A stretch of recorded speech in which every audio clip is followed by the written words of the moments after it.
So Proverbs chapter 15. So what we've done so far in our study the last few weeks is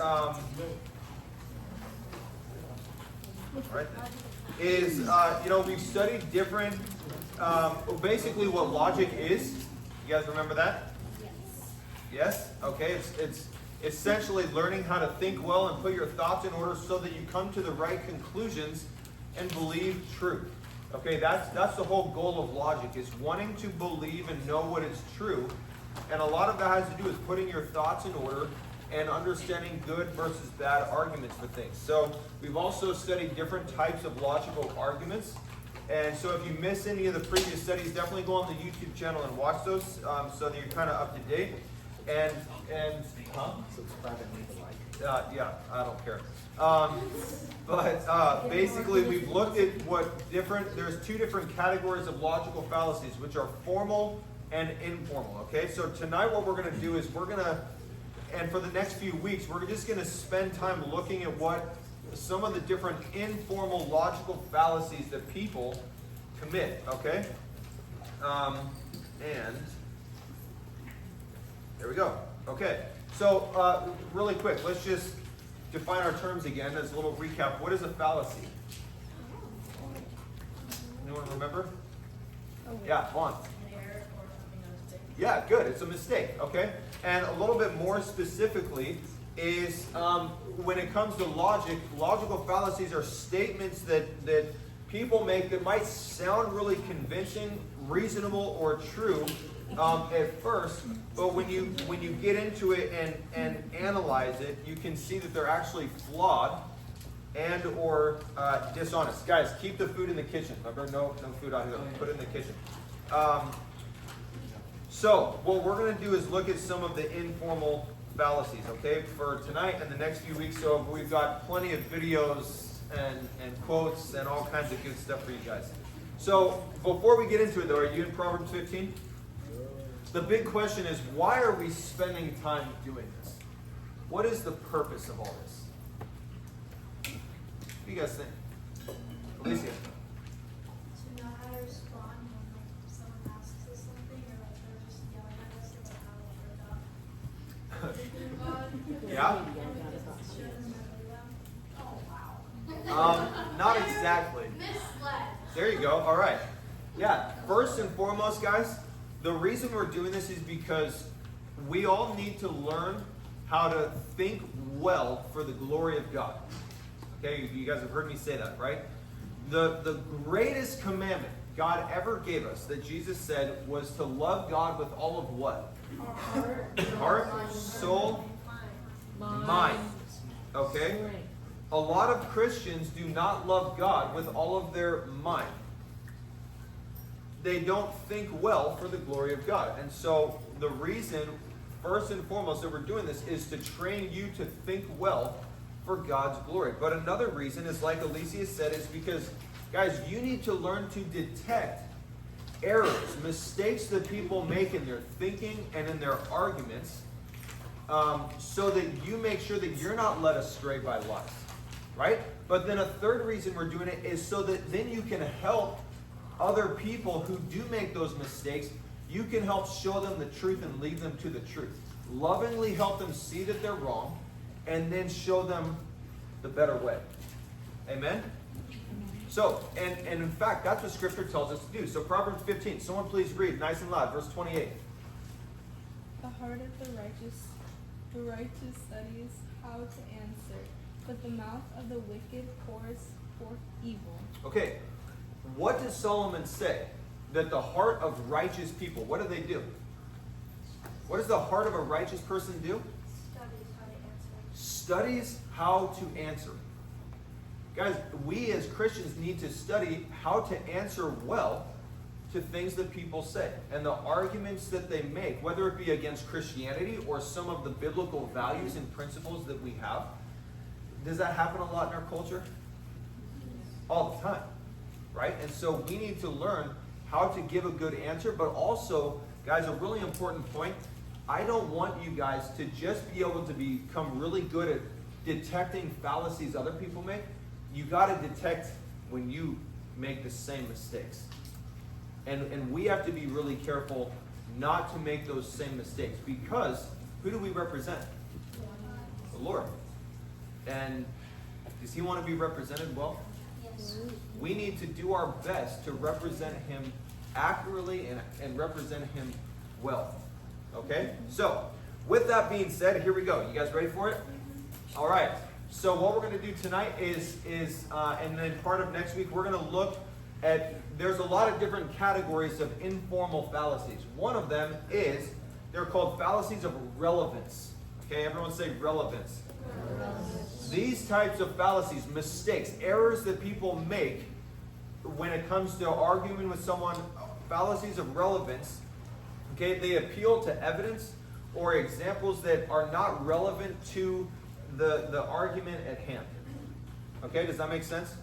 So if you're in a friendly debate with someone or discussing with someone at the mall, on the street, at school, even at church, and you guys have a disagreement about something, and you start giving your side of the argument, and then they start giving their argument, a fallacy of relevance is someone tries to argue or bring up something that has nothing to do with what you guys are actually talking about. It's not relevant to the conversation at hand. Okay? So, you guys ready for it? All right, here's fallacy number one that we're going to look at. It's called ad hominem. Everyone say ad hominem. Ad hominem. Who's heard of this one?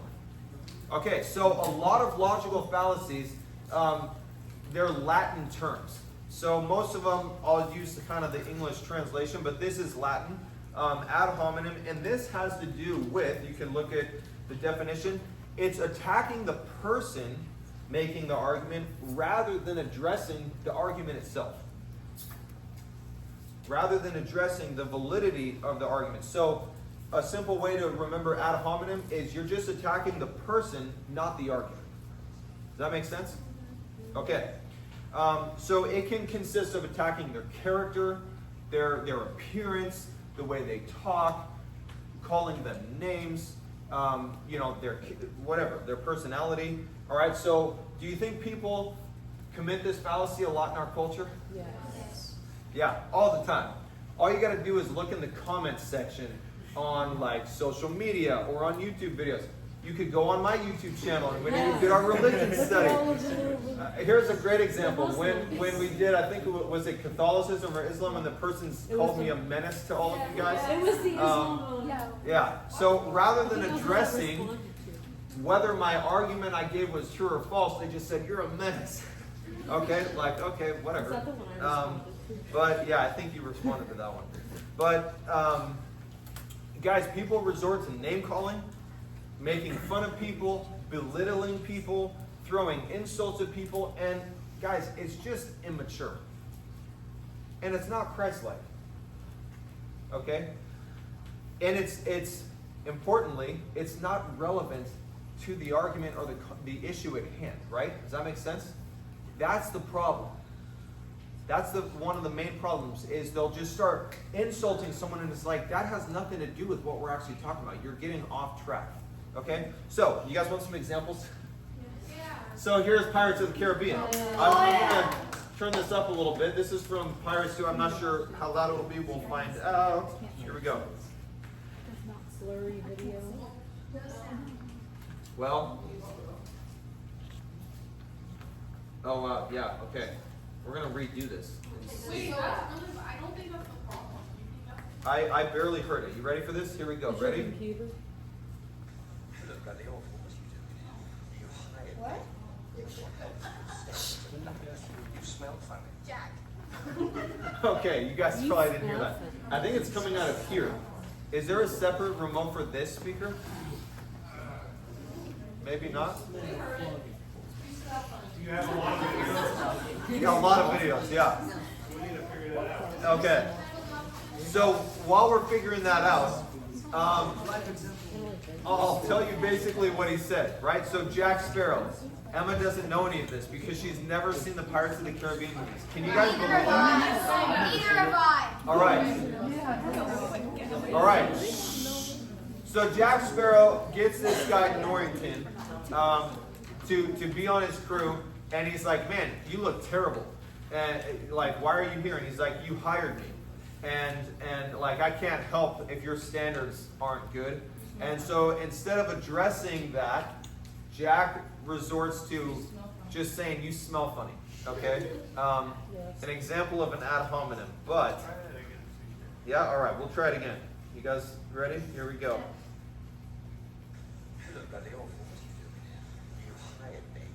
Yeah, still a little standards and facts. You smell funny. Oh, there you go. That worked. What do you say? You smell funny. Let's try another one. You hired me. I can't help it if your standards and facts. You smell funny. Better? Thank you. I think he smells I funny. want to watch that.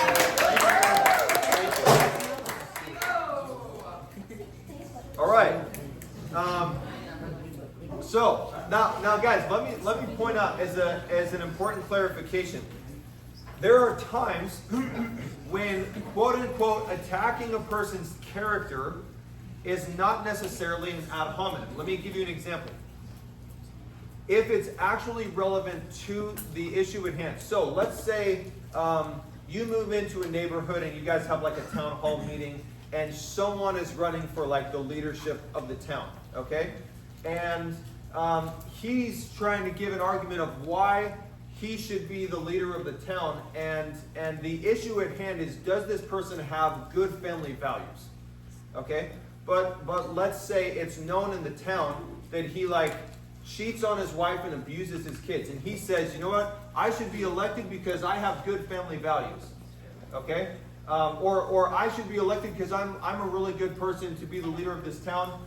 But the issue we're discussing is family values. Is it relevant to bring up his bad character? Yes. Absolutely, right? So you're not using an ad hominem logical fallacy attacking his character because it's actually relevant to the issue at hand. Make sense? Yes. Okay. So here's some other examples. Now, one area you can turn to find tons of logical fallacies are politicians. Very often. Not always, and not every politician. But very often in politics, you can find, especially when you get into like the different like debates, like when people are running for president or whatnot, you find a lot of ad hominem attacks. So now listen. This is a very important thing for you guys to take note of and remember. You can find tons of examples, not just of whatever political party you like, and maybe you don't know anything about politics and you don't have a political party yet in life. Regardless, one day you will. No matter what political party you belong to, here's something you need to remember. You can find a lot of logical fallacies committed by both sides. Now, what's really easy for us to do, when we like one side, it's really easy for us to be blind to seeing logical fallacies that our side commits because we really like this side. And it's really easy for us to find all kinds of logical fallacies the other side makes. But that's not reasonable. Okay? That's not thinking well for the glory of God. That's not thinking honestly. Okay? And I think, guys, that one of the reasons there's so much division in our country is because both sides oftentimes will not admit when their side messes up. They won't take responsibility. And we're so stuck in this way and not willing to say, hey, you know what? Yeah, I was wrong. There's a verse about that, right? About humility. Actually, there's a ton of verses in the Bible about that, right? God gives grace to who? The humble. But what's his attitude toward the proud? He opposes them. So, here you go. You guys ready for it? Let's see if we can hear it. I was recently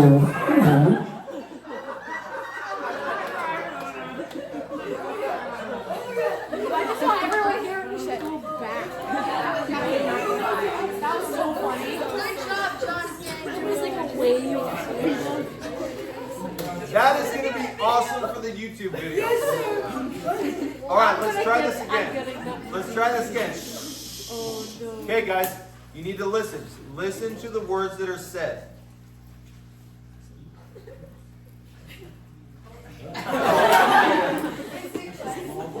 Okay, maybe we'll turn it Try up. like 50. Let's try 50. You guys ready? No. Boom. We went 75. No. All right. 99. Ready? I officially Okay, a tiny bit more. Tiny bit more. I mean, you can't 5 minutes too quiet. It was too old. No, All right. you can't even speak in the way. Listen. I was recently in France for D-Day, and I spoke all about those heroes that died. I went to the World War II cemetery, World War I cemetery, he refused to go to. He was standing with his 4-star general, and he told me, he said, I don't want to go in there because they're a bunch of losers and suckers. My son was not a loser, was not a sucker. You're the sucker. You're the loser.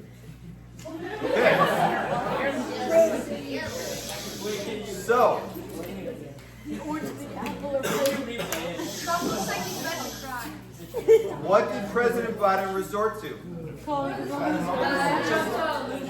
him names, which was irrelevant to the actual conversation, the argument, the issue at hand. Okay? Got off topic to something else and then resorted to calling names. And he does it again. Here you go. And they should be the ones who are being held accountable. And he wants to let them all out. And now he says that he loses again, such a whiner that he is, that he could be a bloodbath. Okay, what does he resort to calling Trump?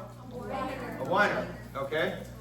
Again, irrelevant to, if you look at the context, the issue that they're actually talking about.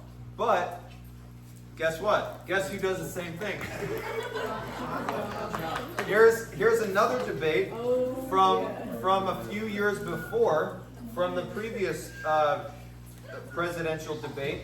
And so in the context, they're discussing COVID and protecting people, okay? Now, notice how the whole argument, conversation, the issue gets derailed because of an ad hominem attack. A lot of people die, and a lot more are going to die unless he gets a lot smarter, a lot quicker. Mr. President, Did you use the word smart?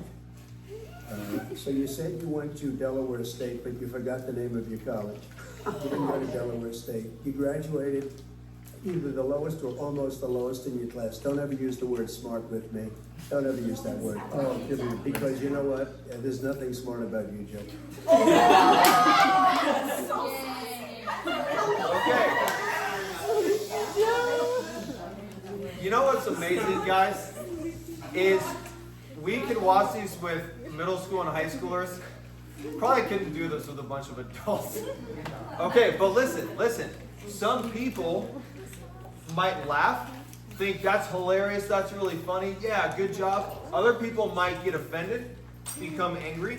Other people might get intimidated if they were on the receiving end of that. But did you notice?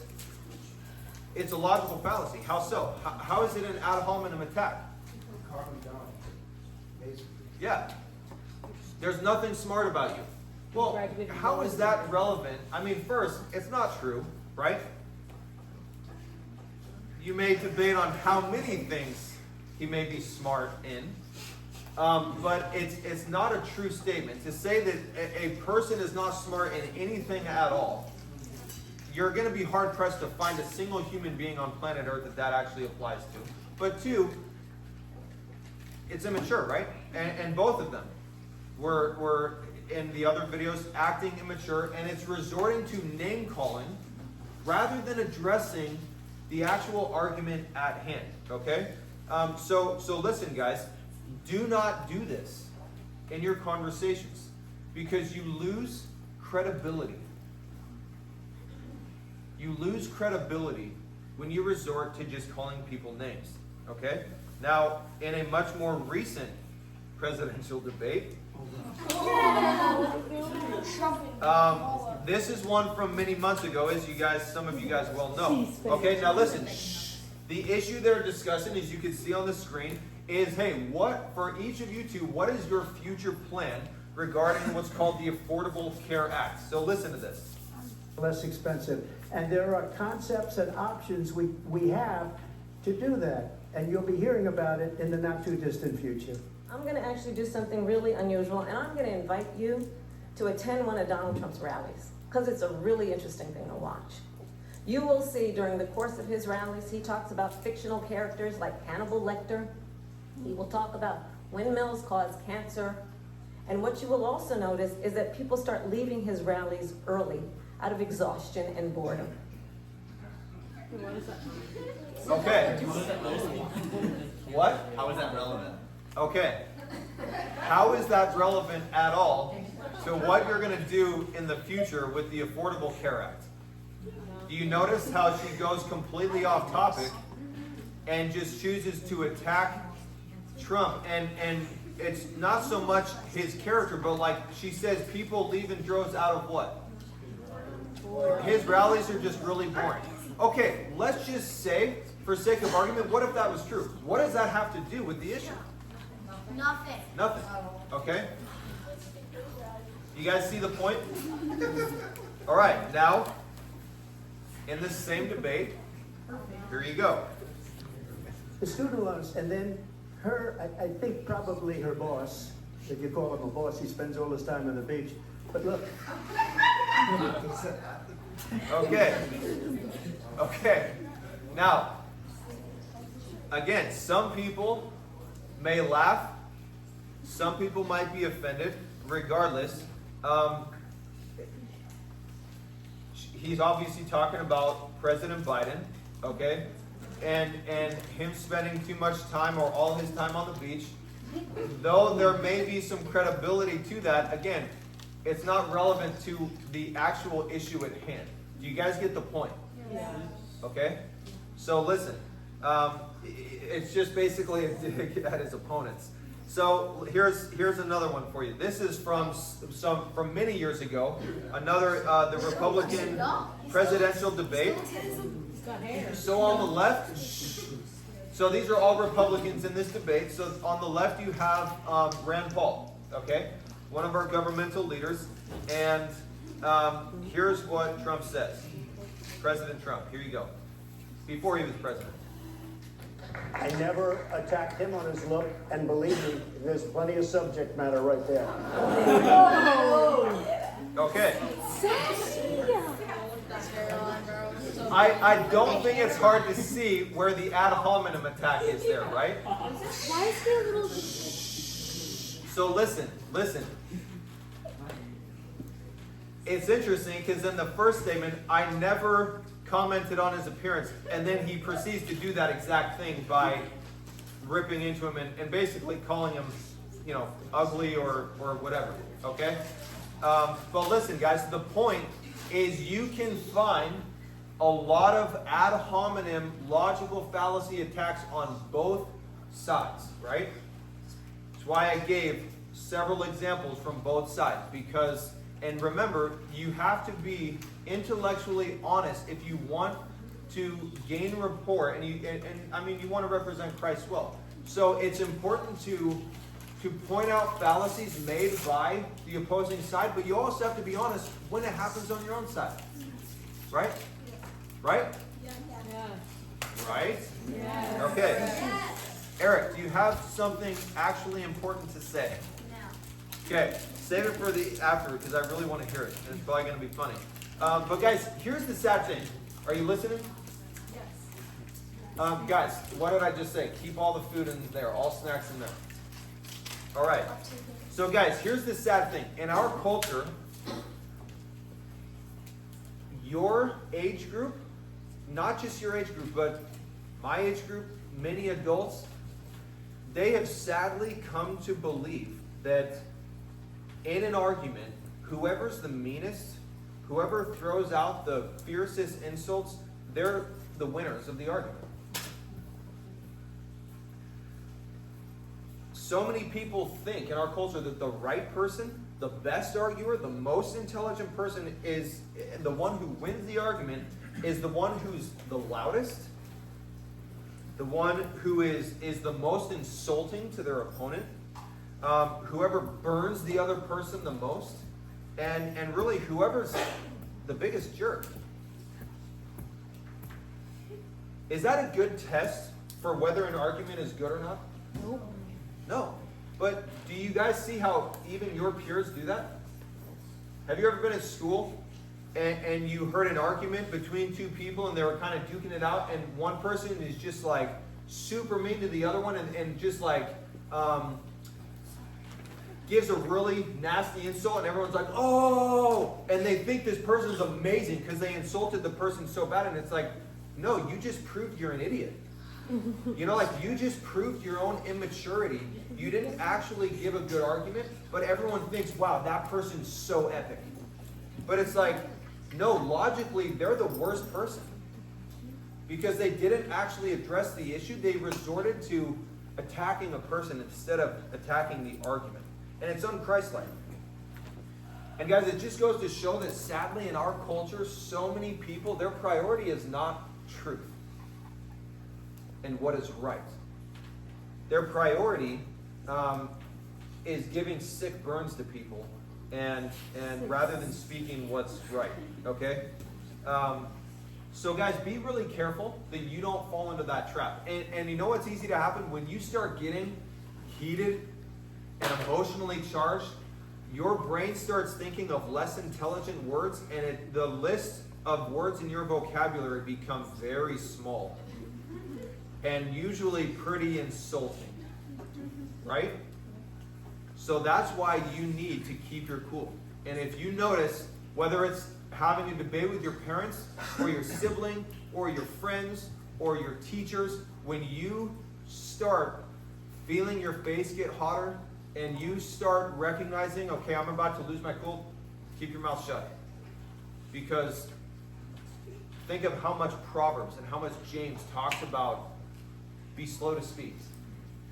The wise person is the one who holds their tongue. Because you're going to end up saying something that's going to misrepresent the Lord, something you're going to regret and have to apologize for later. And guys, again, it loses your credibility. It ruins your reputation. And it ruins the Lord's reputation to a degree. And we need to represent him well. Right? And it's immature, so let's be mature. So here's another one. A book that I have by an atheist named Christopher Hitchens. He has passed away at this point. But he wrote a book called God is Not Great. And the subtitle is How Religion Poisons Everything. So the list is too long that I have documented of ad hominem attacks he just throws out on people. But I'll give you one. So he attacks the actor and movie producer Mel Gibson, who is a Catholic who made the movie The Passion of the Christ. Have you guys ever seen it? You familiar with it? Yeah. Okay. So here's what he says about Mel Gibson. All right? Rather than addressing whether the movie is good or accurate, here's what he resorts to. He says this. In 2004, a soap opera film about the death of Jesus. Now let's just pause for 1 second. Stop reading. Think about that. Is a movie about the death of Jesus a soap opera? No.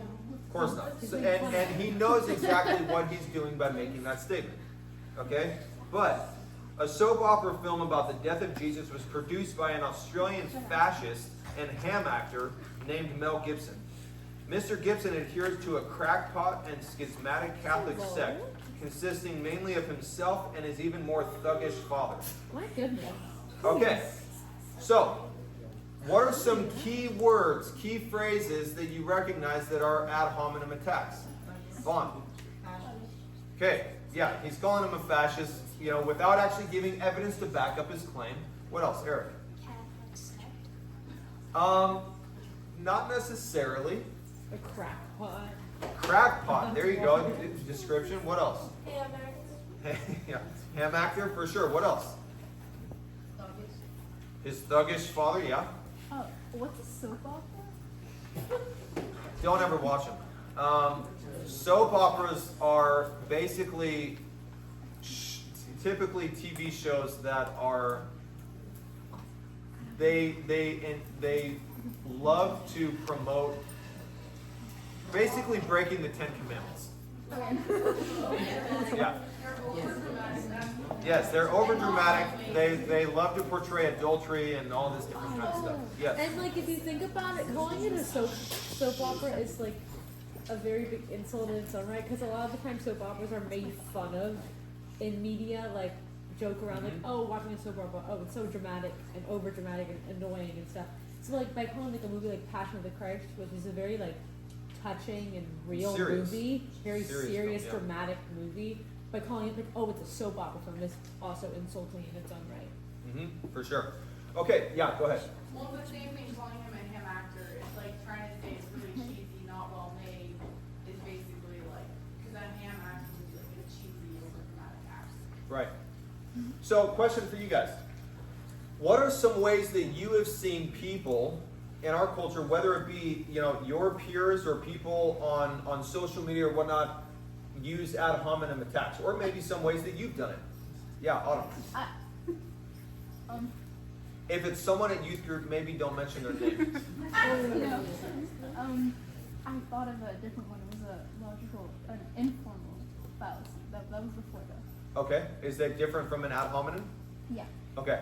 Alicia. Before I put my hand up. Me and my sister were fighting about something. I don't know what it was. Ooh, who committed the ad hominem? Let me guess. And then, I don't know, I was trying to say she's not smart, so I said, at least I don't think the Wi-Fi works better with the door open. Because one day we had a full-on, like, argument about whether the Wi-Fi works better with your door open or not. Wow. Okay. So what's the hidden implication by making that statement? You're saying something without saying something, right? She's not smart. Yeah. Okay. Did you ever apologize to her for it? No. Oh, good. So it's great you came to youth group tonight. So now you know. I'll say sorry then. All right. Ryan. One you see online a lot, and similar to how you were talking about that, we often turn a blind eye if it's an argument that we actually agree with.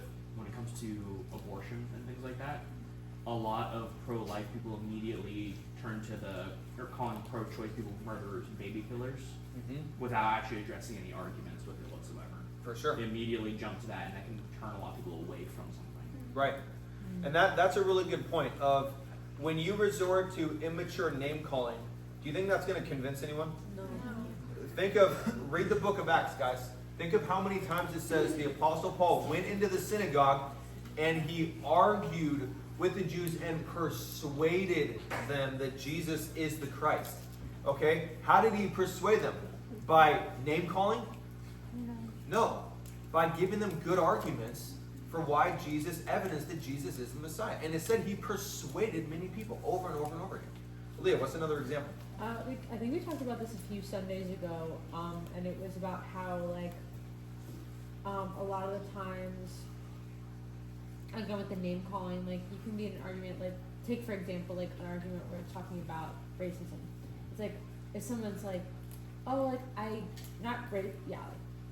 disagree with this point that you're making about like that all white people are racist, because apparently there's that theory that like all white people are racist because they're inherently evil because of like the past generations. So then people will be like, oh, like, yeah, you're racist because you disagree or because you're white. Again, it's if you don't agree with me, then I'm going to label you as this. Without any good evidence, for sure. Okay, so let me give you one more example of this. This is a Christian conservative, Charlie Kirk, and he's in a room with I think 20 or 25 in this specific context, people who are pro-choice. Okay, they believe in abortion, like abortion is good, and there are differences of views that they have, but that's in essence what they say. So he's talking to one particular lady. Now it may be hard for you to see the little quote at the top, but this is basically his claim. Okay, his claim, man, it's hard for me to see, is that abortion is murder and should be illegal. Okay, so that's his claim. That's what they're supposed to be talking about. Okay, now listen to his conversation with this lady. It is a growing consensus in the pro-life world that abortion is never medically necessary. Okay, so if you had a daughter and she was 10 and she got raped, and she was going to give birth, and she was and she was going to give birth and she was going to live, would you want her to go through that and carry her baby? That's awfully graphic. It's a real life scenario that happens to many people. The answer is yes, the baby would be delivered. Oh, okay, great. So that's insane. But let me tell you why. No, hold on. Let me ask you a question. There's two ultrasounds. Okay. One is a baby conceived in one is a baby conceived by a loving couple? Which one's which? Your daughter is probably hopefully conceived by a somewhat loving was couple. conceived by? Tell me which one was conceived by? We don't know. Exactly, because it's all human rights But and it's all that human beings. doesn't matter. So But it's about your daughter who has to give no. birth to it and is going to be tortured by that Hold on for the a rest second. of her life. You are That's not- going to take away every Hold on a freedom second. she's ever going to have. That's going to ruin her life. She's going to You know grow what? up and she's going to Abortion be is not a attached to another victimless thing. crime. And the point is, how you were conceived is irrelevant. What human rights you get. But- Hold on 1 second. If a person conceived in walks on the side of the street, it's not like they don't get First Amendment rights or Second Amendment rights. It's or not voting about that rights. person. The worst thing to do to that the daughter is to then say, hey, we're going to go murder the being inside of you. They wouldn't even know. Like, listen. They wouldn't know. Listen. But wouldn't it be No. a better story No, to say it something wouldn't. evil happened and we do something good in the face of No. evil instead of saying we're going to do evil and then murder the being because we're going to pander to the evil? No. What makes the West great is that we do good after evil, not evil after evil. It's not about the being and the cells. It's not about. No. I'm speaking. No, I'm speaking. No, I'm speaking. No, I'm speaking. No, I'm speaking. No, I'm speaking. No, I'm speaking. No, I'm speaking. No, I'm speaking. Yes. I'm curious. I hope your daughter lives a very happy life and gets away from you. Yeah, so that is really nasty, and Okay, I know that's kind of long. And their discussion, the two of them, was even longer, but that's just a little bit of a clip. So, did you follow the train of reasoning between the two of them? So, her conclusion is to resort to what? Yelling. No, I'm speaking. No? How did she finish it? Insulting him, How did she insult him? saying that he hopes her daughter or his daughter breaks off. Yeah. Okay. Is that relevant to the actual issue of abortion, his claim? No. Okay. And you could see that, okay, did you see how her anger, she just kept getting more and more pent up? Yes? Emotionally charged? You cannot think as clearly then. And so then she resorts to, okay, I'm just going to insult him. Now, at the very end of the hour and a half long video, several people are interviewed by themselves, and she does actually mention, okay, I was wrong, I shouldn't have done that. But, blah, blah, blah. But she does admit, I shouldn't have said that to him, that was too harsh. Okay? So she recognizes that was wrong. Okay? Here's another fallacy. Okay, so that's ad hominem. Make sense? Yes. All right. Next, yeah, go ahead. She also declined to choose the topic to this Uh-huh. Yeah, kind of like an analogy, sort of. Yeah. Yeah, which we'll get into that fallacy, a faulty analogy, possibly next week. But our next fallacy is called the genetic fallacy, okay? The word genetic comes from the Greek word for Genesis, okay, which has to do with the beginnings or the source of something. So, can you guess what the genetic fallacy is? Here you go. For those of you taking notes, the genetic fallacy is basically saying that an argument or a belief or an idea, it's either right or wrong because of its origins. Okay, now there's a lot that is entailed in this fallacy, so I'm going to give you different forms of this fallacy. But does that make sense so far? Mm-hmm. This fallacy, this argument is bad because of where it came from or because of who said it. That's the genetic fallacy, because of where it originated. Okay? So basically, this fallacy ignores the actual argument at hand. Again, remember, this is a fallacy of relevance, and it puts the attention on the source from which the argument came. Okay, so this can have to do with attacking a claim or saying that it's wrong because of where it originated, when it originated, who it was that made the claim, how it originated, who it originated with, and so on and so forth. So another way of putting it, you could look up on the screen, is it's basically faulting the belief in something because of where it came from. Does that make sense so far? Yes? So it's like if, say I had like a teacher and he didn't like me because my brother was in that class before, my brother was a horrible student, and he was like, you're going to be a horrible student, so that's kind of like what that kind of is. Possibly. It's kind of typically more about like if you had a certain belief about something, and he said your belief is bad because of, maybe your family came up with it or something like that. Okay? Rather than addressing whether your belief is true or false, he just assumes it's false because of who it is that believes it. Does that make sense? Yeah. So, guys, listen, a person can have all different kinds of reasons for believing what they do, whether those reasons are good or bad, right? But that doesn't affect whether the belief is true or false. Correct? You might have bad reasons for believing in something that is correct. That doesn't have any effect, though, on whether what you believe is true or false. So the point, in this fallacy is you're attacking the origin rather than addressing whether the argument or belief is actually true. So let me give you guys some examples. Here you go. One more point, I guess, is that basically the genetic fallacy, another aspect of it can be where you claim that an idea, a product, or a person, etc., must be untrustworthy due to racial, geographic, or ethnic origin. Okay, make sense? Yes? All right. So let me give you guys some examples. Here's just like some random ones that I came up with. Okay, someone says, why should I listen to her argument? She comes from California, the land of fruits and nuts. Okay? What's the problem with this fallacy, with this statement? On. Okay?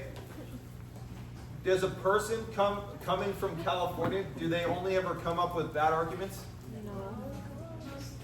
Does a person being from California, does that affect whether what they say is true or false? No. Okay? Now, people have actually done this to me many times because I'm from California. Ooh. So, after I moved to Florida, people in Florida have done it, people have done it in other states where basically, once they found out I was from California, they looked at me differently and they said, oh, so you're from California, so you believe X, fill in the blank, right? And it's like, well, why are you jumping to that conclusion? You're assuming that I believe a certain thing, or you're assuming that I hold to certain principles simply because of where I come from. And that's not reasonable, right? You're basing it off of my origins. One lady, we were in Idaho once, and we had California license plate, and a lady had massive road rage and practically tried to kill us. Tried to run us off the road, blocked us in, and basically threatened to kill us simply because we were from California, and she assumed that we believed X, Y, Z and voted for this person or that person. And it's interesting because I was just thinking, little do you know that we probably agree on a lot of political things, but you're so emotionally charged and just assuming that because I'm from a certain place, I'm the complete opposite in beliefs and values. Yeah. She also. Oh yeah. She also, in her rant, said something like, "And your stupid, ugly haircut." So my hair at that point was probably this long and just and my hair was really crazy that day. And that's a good example of an ad hominem attack. It had nothing to do with anything, and just called me some explicit words and made fun of my hair, and I just laughed. So anyways, here's another example. How about this one? Hey, I don't have to listen to what Solomon says in Proverbs 5 about being content with only having one wife, because he was a hypocrite and he had 1,000 wives. What's the problem with that? This argument has no bearing on whether what Solomon said was true or false, right? Right? So, was Solomon a hypocrite? No, he probably learned his lesson. He says in Proverbs 5 to his son, hey, be content with the one wife you have, be enraptured in her love, and he goes on and says a few other things. Okay? You can read it on your own time, not right now. But listen, did he live by that standard? No. So you call that person a hypocrite. Was he hypocritical? Does that therefore mean that his command in Proverbs 5 is wrong? No. Listen, guys, write this down. Truth is true no matter who is saying it. Say that again. Say that. Truth is true no matter who is saying it. Even if a hypocrite is saying it. So let me give you an example. Here's an illustration. Let's say Sarah Craven tells a lie. Tells a lie. And Ella, who is known to be a pathological liar, Gosh. comes up to Sarah and says, Sarah, you should not have lied because lying is morally wrong. And Sarah says, why should I listen to you? You're a total hypocrite. You lie all the time. Now, is that a reasonable, logical response? No. And yet, how often do you guys use that response to people? Why should I listen to you? You don't do that. Now, question. I see some people blushing. Listen, guys. You're committing a logical fallacy. Here's why. Here's the problem. Though Ella might be a hypocrite and does need to change, because what does Jesus say? Before you take the speck out of your brother's eye, don't be a hypocrite if you have the log in your own eye. But listen. Though Ella might be a hypocrite in making that statement, does that change or affect the truth of her statement? No. Is lying morally wrong? Yes. Should Sarah not have lied because lying is morally wrong? Yeah. So Ella was correct, even though she is a hypocrite. So guys, listen. Oh, Ella. A true statement is true no matter who is saying it. And this goes back to, hey, as Christian guys, we need to be teachable. No matter who the instrument is that God uses to teach us. Did you guys know that sometimes God uses hypocrites to rebuke us? When you're in sin and someone else who is guilty of that sin, sometimes God may use that person to rebuke us. Yeah, and he'll deal with them. They need to change. But guys, if what they're saying is true, that's what you need to be focused on.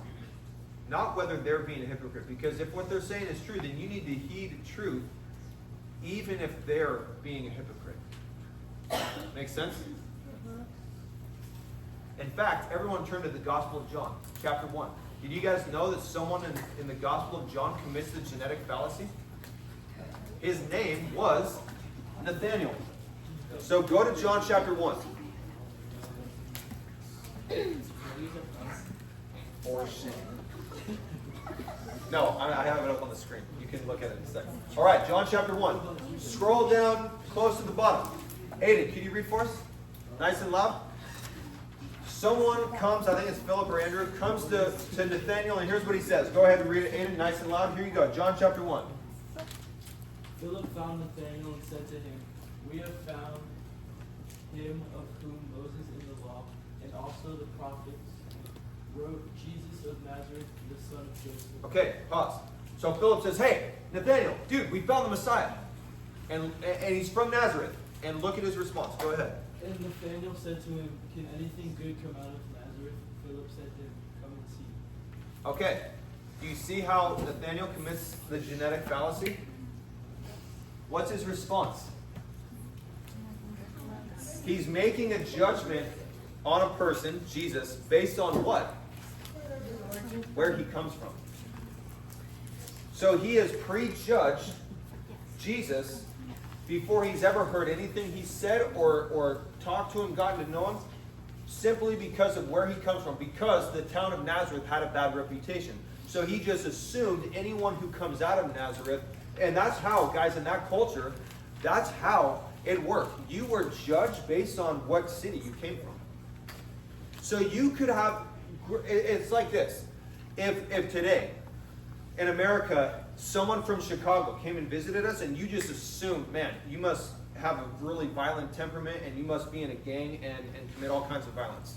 Right. And you just make this assumption because of where they come from. You don't even know the person. A person from Chicago can have really good character, godly character, be a follower of Jesus, and be an upstanding citizen, even though they're from a place that has a bad reputation. Okay? So, I want you guys to be thinking of ways that you know that people have committed this same logical fallacy in our culture. But also, listen, this fallacy can also have to do with trying to invalidate a person's position by showing how the person came to have that view. So let me explain what I mean. Okay, here's an example. So you have Gabe isn't here, bummer. But let's just say Gabe and Seabass are hanging out. Okay, Gabe and Seabass are hanging out, and Gabe says this. Here you go.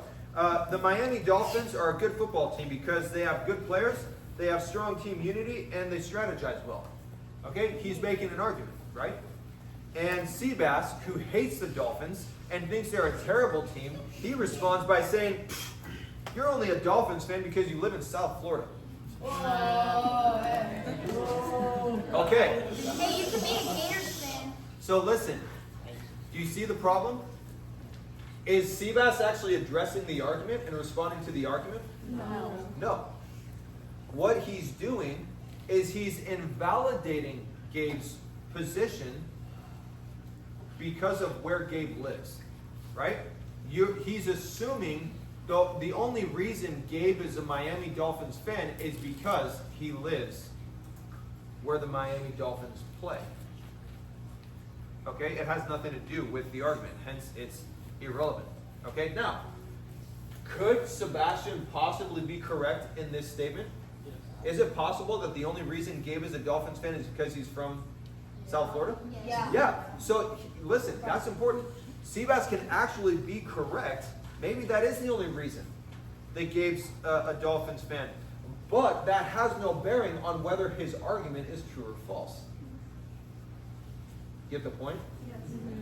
So just because Seabass might be correct, that doesn't make isn't even, I guess it is an argument, but it's a bad one. He's committing a logical fallacy. Okay? He needs to address, actually, no, the quarterback gets concussions all the time and hasn't learned to slide rather than keep running and make an actual argument for it. Okay? So you have to address what? You have to address the argument. Now, how about this one? How about an atheist tells you this slide? Look up on the screen. You only believe that God exists because it gives you comfort. Listen, a lot of atheists make this argument.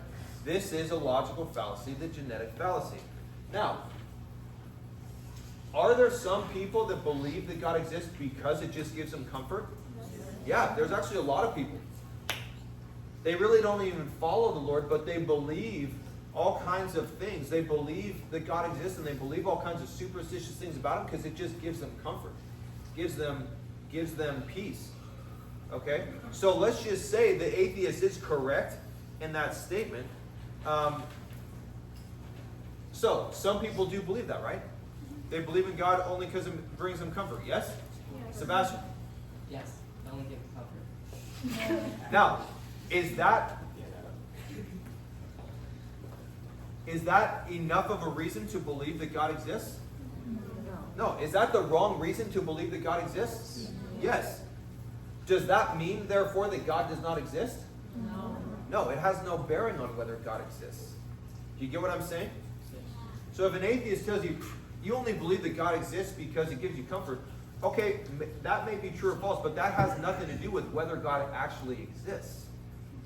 So atheists, if you actually want to be logical, then give me a good argument for why I shouldn't believe that God exists. You get the point? So the point, guys, is a person's reason for believing something, it doesn't have any bearing on whether that belief is true or false. So that's why you need to address the argument. Okay? So here's an example. Here's a video for you guys. This is atheist Richard Dawkins. He's one of the most famous atheists today, and he is one of the greatest examples of spewing out ad hominem attacks. Okay? But what we're looking at is the genetic fallacy. You only believe this because of what country you came from. Okay? Pay attention. The most simplest one for you to answer, but what if you're wrong? Well, what if I'm wrong? I mean, anybody could be wrong. We could all be wrong about the flying spaghetti monster and the pink unicorn and the flying teapot. You happen to have been brought up, I would presume, in the Christian faith. You know what it's like not to believe in a particular faith because you're not a Muslim, you're not a Hindu. Why aren't you a Hindu? Because you happen to have been brought up in America, not in India. If you've been brought up in India, you'd be a Hindu. If you were brought up in Denmark in the time of the Vikings, you'd be believing in Wotan and Thor. If you were brought up in classical Greece, you'd be believing in Zeus. If you were brought up in Central Africa, you'd be believing in the great Juju up the mountain. I mean, there's no particular reason to pick on the Judeo-Christian God in which, by the sheerest accident, you happen to have been brought up. Okay, do you see the problem? Hello. Yeah. First of all, does he really actually address her question? No. No. Second problem is what? He's like taking different examples from different countries and different world religions and saying, oh, since you were from that country, you obviously were brought up in this religion. Initially he's just like, oh, you probably were raised Christian. You were probably American, raised Christian, all this. And that's the reason you believe in That's Christianity, the reason right? you believe in Yeah. Christianity. People believe what they do because of where they come from, right? That's kind of the point. You're a Christian because you grew up in the USA, right? Or you only believe in Islam because you grew up in Saudi Arabia. Okay, but listen, guys, showing the cultural origin of an idea is not enough to disprove it. I'm going to say that again. Showing the cultural origin of a belief, that is not enough to disprove it. Okay, an idea, a truth claim, it needs to be evaluated on its own terms, independent of where it came from. Does that make sense? I just want to clarify for this, even though we didn't quite say Christianity is false because you were raised Christian, that's the only reason we say that, like, that's implicit to the argument. He's not just trying to make an observation like, oh, if you were raised in a Christian family, so you're probably a Christian. Like, he's using that to say, basically, like, you're either wrong or unintelligent or whatever because of this assumption that he made. Yeah. And notice, by his own logic, or the lack thereof, you can use the exact same argument against Dawkins. Think about it. Okay, well, what if someone grows up in Dawkins' home who's an atheist? Or what if someone grows up in an atheist society? Well, the only reason you're an atheist is because you grew up that way. You think he'd be happy with that? No. It shows that his whole theory is wrong. Okay, it's a logical fallacy. And basically, well, they were just forced to believe in atheism because that's where they grew up. Okay? Where the idea comes from doesn't affect whether the idea is true. Make sense? Write that down if you're taking notes.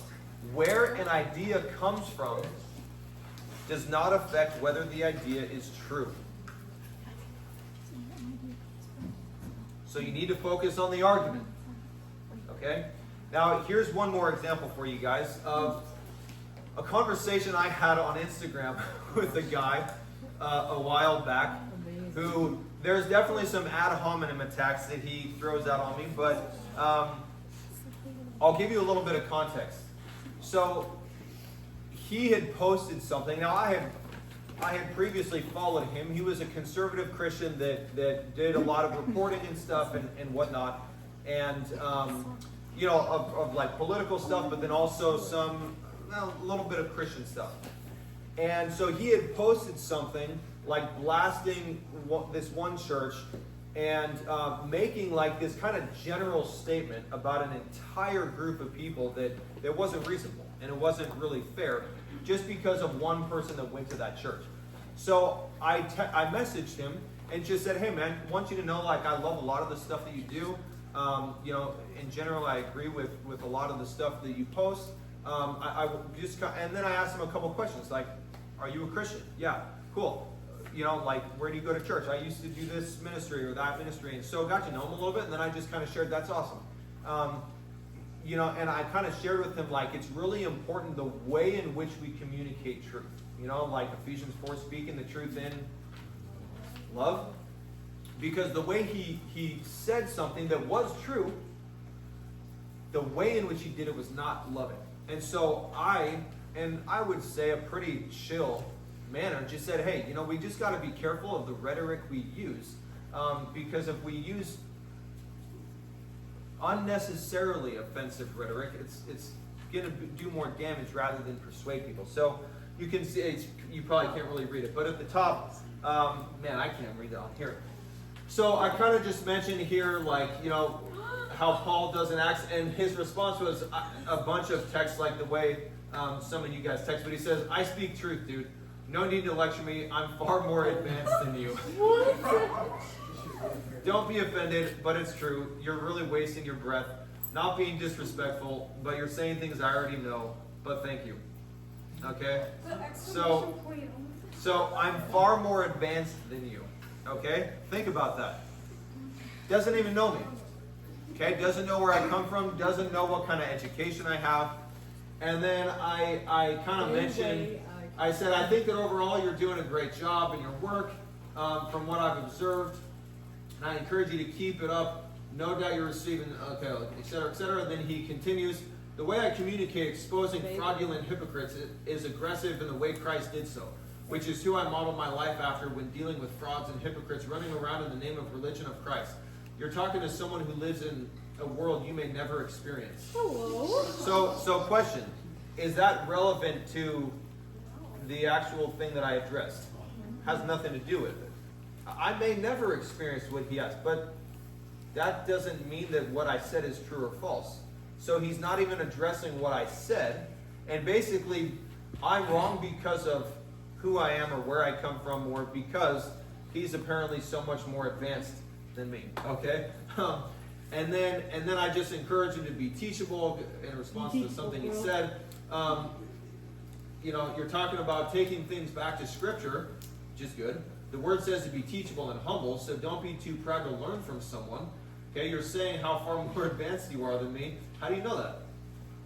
You've never met me. You don't know who I am. Does this kind of attitude reflect the heart of Christ? And so he responds, I suggest that you pray about the future.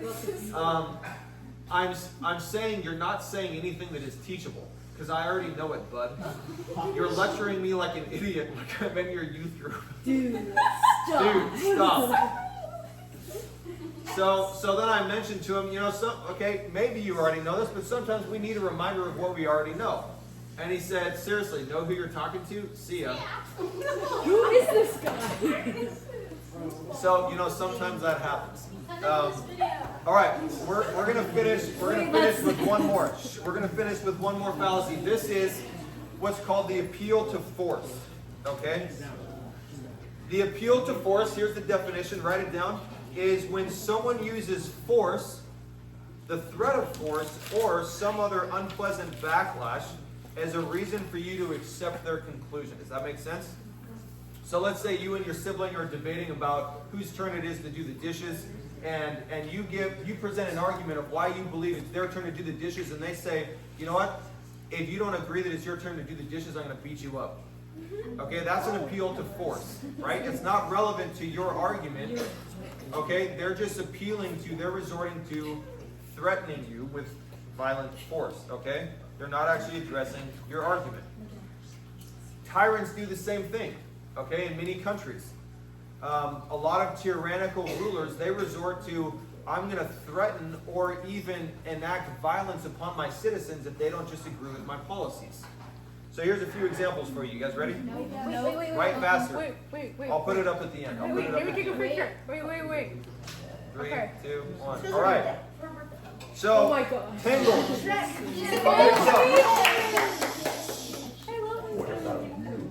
I'm sorry. What's yours? No. Sorry, boys. I don't say. I have dreams like you. No.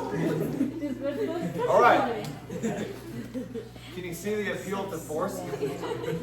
If you don't sing, we're going to kill you. All right? All right, here you go. Star Wars, appeal to force. The Force show. Let's finish this. Finish this? Who do you think you're talking to? You presume to command my army? Our supreme leader is dead. We have no ruler. The supreme leader is dead. Long live the supreme leader. Okay? Do you see the appeal to force? I'm resorting to violence until you accept me as this, okay? All right, here's another Star Wars. You made a fair screaming about your content. Yeah, that's not wise. You said a Wookiee. But sir, nobody worries about upsetting a droid. It's because a droid don't pull people's arms out of their sockets when they lose. Wookiees are known to do that. I see your point, sir. I suggest a new strategy, Archie. Let the Wookiee win. Okay, right? Appeal to force. Emma has never seen Star Wars, guys. I haven't either. All right, last video of the night. Here we go. This is an interview with Ben Shapiro from many years ago. Here's Ben Shapiro. This person is a man who is trying to be a woman. This is a transgender person. This is the moderator, and these are a bunch of people in the interview, okay? So they're discussing, obviously, transgenderism. So listen closely to what is said and what is done. Watch. Being brave is being yourself, and being transgender is about the bravest thing you can do. Did she deserve the award? Yes. Why are we mainstreaming delusion? It's not delusion. Why would you call it delusion? Because Bruce Caitlyn Jenner, I'll call him Caitlyn Jenner. No, because it's that's her. You're not being polite for the pronoun. Because Disrespect. Okay, forget about the disrespect. Facts don't care about your feelings. It turns out that every chromosome, every cell in Caitlyn Jenner's body is male, with the exception of some of his sperm cells. It turns out that I'm a doctor, I'm sure about it. male. It turns out that he still has all of his male appendages. How he feels on the inside is irrelevant to the question of his biological status. I don't agree with that. I'm not on that train. So you don't know what you're talking about. You're not educated on Would you like genetics. to discuss the genetics? Well, no, What are no. your genetics? So let's stay away from the genetics and back to the brain scans. You cut that out now, or you'll go home in an ambulance. Yeah, that seems mildly inappropriate for a political discussion. No, I know. Well, but to be fair, but to be fair, you're actually being kind of rude. And that's not fair. I'm sorry, it's not rude to say that someone who is biologically a male is a male. Someone who is biologically male is a male. But Mr. Shapiro, you knew very well that saying that to Zoe would be egregiously insulting. It's not a male. Okay. You guys, okay. Notice the transgender person puts their hand around Ben Shapiro's neck and makes a threat that if you don't stop saying these things, you're going to leave here in an ambulance. Threatening violence against him. Now, I want you guys to note, so do you guys see the logical fallacy, appeal to force? Yeah. Okay? I want you guys to know three things as we close. First, did the transgender person actually address Ben Shapiro's argument? No. Second thing to note, the moderator actually told the transgender person, don't focus on the genetics, the actual issue. Huh, I wonder why.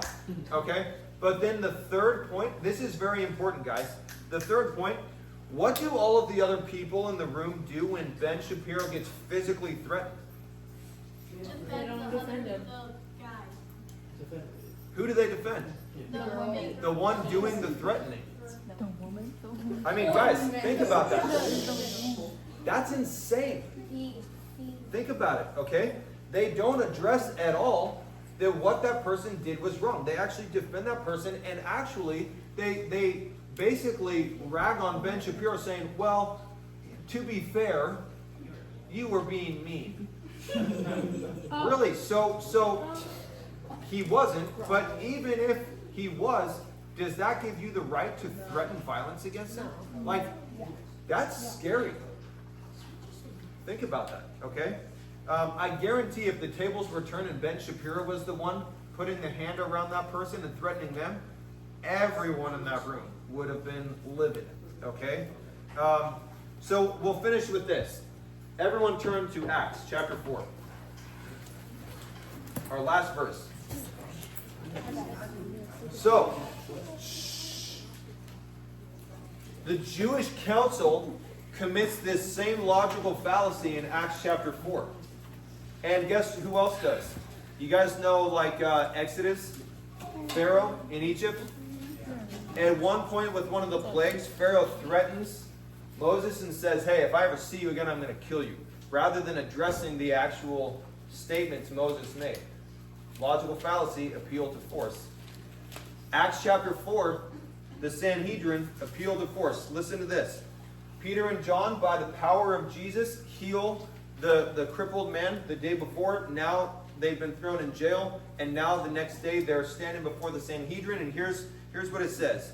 Acts chapter 4, verse 13. After Peter gives a defense, it says, verse 13, now when the Sanhedrin saw the boldness of Peter and John and perceived that they were uneducated and untrained men, they marveled, and they realized that they had been with Jesus. And seeing the man who had been healed standing with them, they couldn't say anything against it. But when they had commanded them to go aside out of the council, they conferred among themselves, saying, what shall we do with these men? Or rather, what shall we do to these men? For indeed, that a notable miracle has been done through them is evident to all who dwell in Jerusalem. And we cannot deny it. In other words, it's obvious. These guys did a miracle. So here's what they resort to. Look at verse 17. But so that it spreads no further among them, let us severely what? Threaten them. That from now on, they speak to no man in the name of Jesus. So what do they resort to? A logical argument? No, they resort to threatening. And if you continue reading in the next chapter, they carry out that threat and they physically beat them and throw them in prison. Okay, so a lot of people do that. So those are 3 of the logical fallacies. We'll look at more next week, God willing. Okay, makes sense? All right, let's pray. Lord, we thank you so much for this time. We pray that you would help us to think well for your glory. Lord, help us to detect the logical fallacies in other people's arguments, and Lord, help us to detect them in our own and be careful not to commit the same fallacies. In Jesus' name, everyone said? Amen. Amen.